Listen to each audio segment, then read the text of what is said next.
Welcome back. Bulletin का आगाज करेंगे। सबसे पहले खबर आपको दें, पाकिस्तान तहरीक इंसाफ के आला सतह के वफ्द की मौलाना फजलुर रहमान से मुलाकात। वफ्द में साबिक स्पीकर असद कैसर, अली मोहम्मद खान, बैरिस्टर सैफ, जुनेद अकबर शामिल हैं। मजीद जाने की मुलाकात से मुतल्लिक जाहिद मशवानी से जाहिद बताएगा। पीटीआई का ये वफ्द जो है वो साबिक स्पीकर असद कैसर की सरबराही में मौलाना फजल रहमान की रिहाइशगाह पे अचानक पहुंचे। मोहम्मद अली खान, बैरिस्टर सैफ, जुनेद अकबर भी इस वक्त में मौजूद थे और मुल्क की सियासी सूरत हाल और इस वक्त जो बदलती हुई के हालात हैं उस पर भी बातचीत हुई। पीटीआई और दीगर जो मामलात हैं उस पर भी नोक झोंक और तबादला ख्याल हुआ, लेकिन बताया गया कि मौलाना फजल रहमान की खुशदामन के इंतकाल पर ताज़ियत के लिए ये वक्त यहाँ पे आया।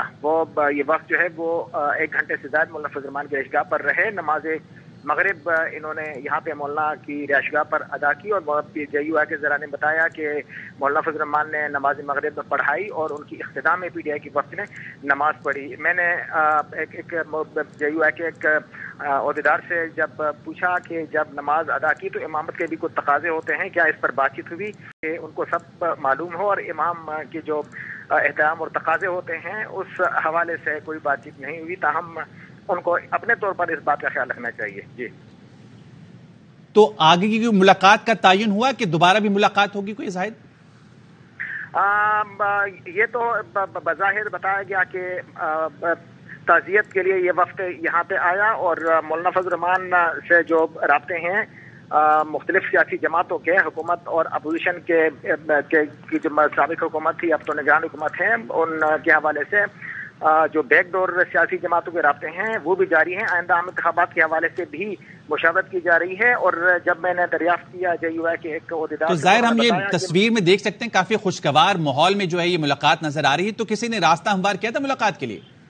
एक राब्ते आपस में इनके हुए थे, जो सूबाई लेवल पर जो DI खान और खैबर पख्तूनख्वा के जो इनके राब्ते हैं, जो मुख्तलिफ सियासी जमातों के बैकग्राउंड राब्ते होते हैं आपस में, और मरकज में अगरचे बाद सियासी जमातों का इत्तेहाद और इत्तेफाक होता है, लेकिन सूबों में और इलाकाई सतह पर जो उनकी पॉलिसी होती है, बैकडोर पॉलिसी होती है, उसमें एक दूसरे के साथ वो ताउन भी। तो ये मुलाकात कब कितनी देर तक जारी रही और उसके बाद कोई मीडिया टॉक हुई, इनकी कोई बातचीत हुई?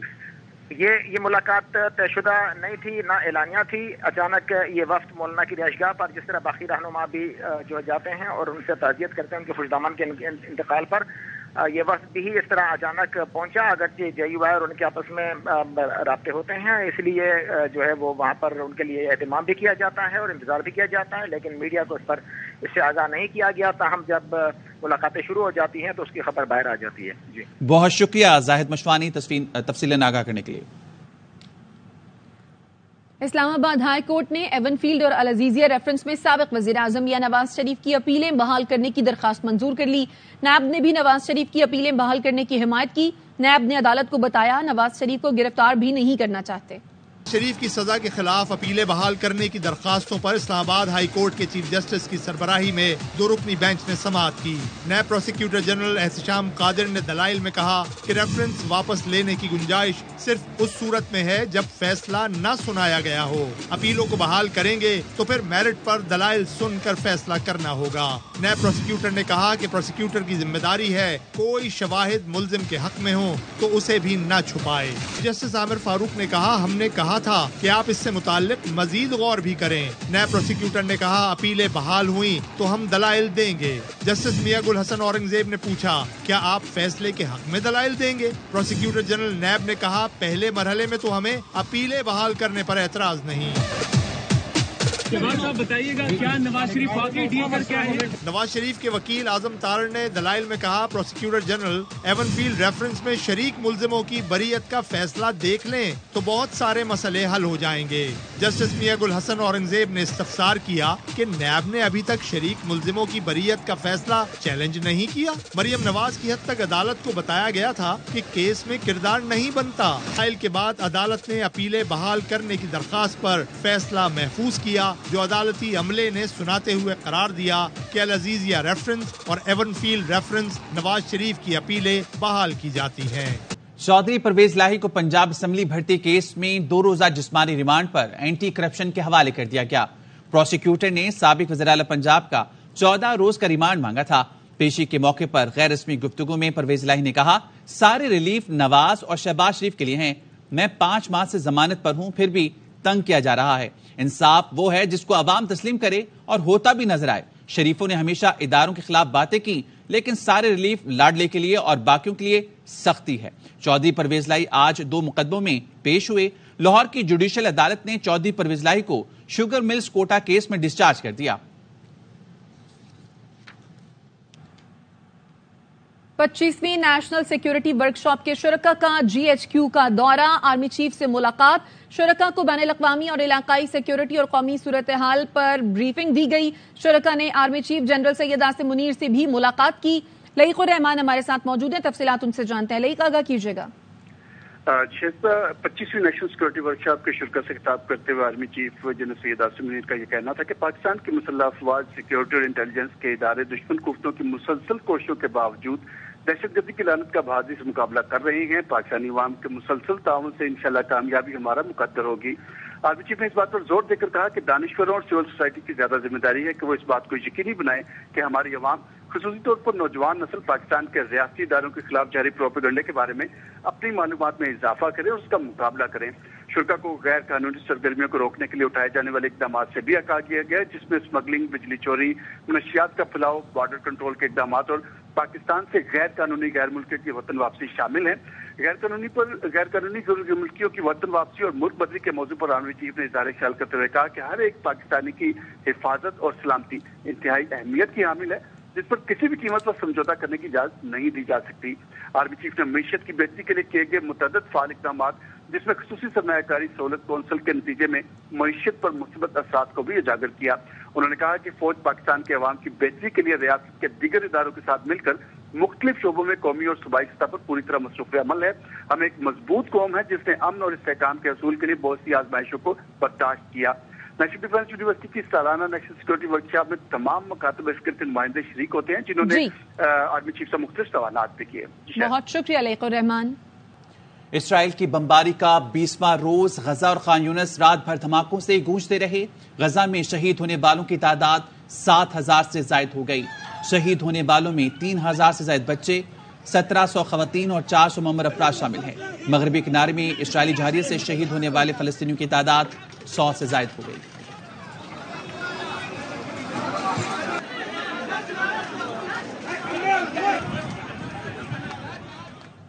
سچ دکھانے کی سزا، اسرائیل صحافیوں کے در پہ ہو گیا۔ جنوبی غزہ میں الجزیرہ کی بیورو چیف کے پورے خاندان کو شہید کر دیا گیا۔ وائل دادو کو اسرائیل کی جانب سے وارننگ بھی مل چکی تھی۔ الجزیرہ نے معاملے کو انتقامی کارروائی قرار دے دیا، بتایا کہ اسرائیل سے مسلسل جانی نقصان کی دھمکیاں مل رہی تھیں۔ امریکہ نے بھی صحافیوں کو فرض کی ادائیگی سے روکنے کا دباؤ ڈالا تھا۔ خلود اور اس کا بھائی محمود ہے۔ 1 ہفتہ پہلے یہ بچے اپنے وطن کی تباہی کا حال بتا کر دنیا سے اپیل کر رہے تھے کہ زندہ رہنے میں ہماری مدد کی جائے، مگر اب یہ زندہ نہیں رہے۔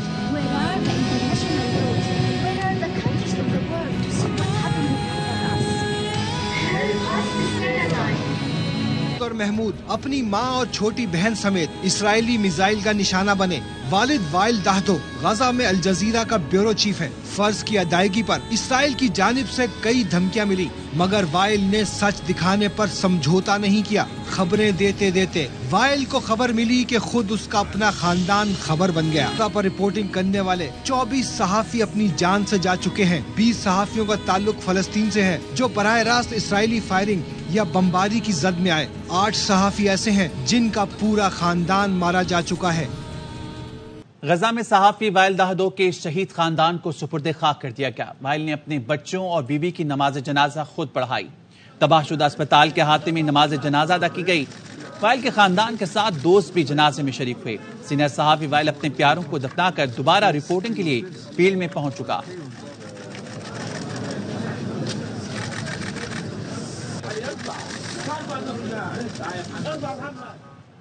नौजवान रियासती इदारों के खिलाफ प्रोपेगेंडा पर मालूमात में इजाफा करें। अवाम बिलखुसूस नौजवान इदारों के खिलाफ प्रोपेगेंडे का मुकाबला करें।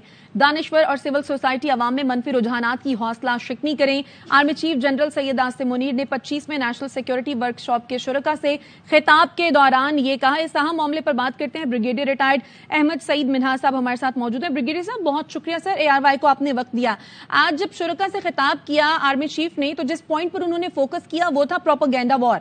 मौजूदा सूरत हाल के तनाजुर में जो पैगाम उन्होंने दिया, आपके ख्याल में ये कितना अहम है सिपा सालार की जानिब से?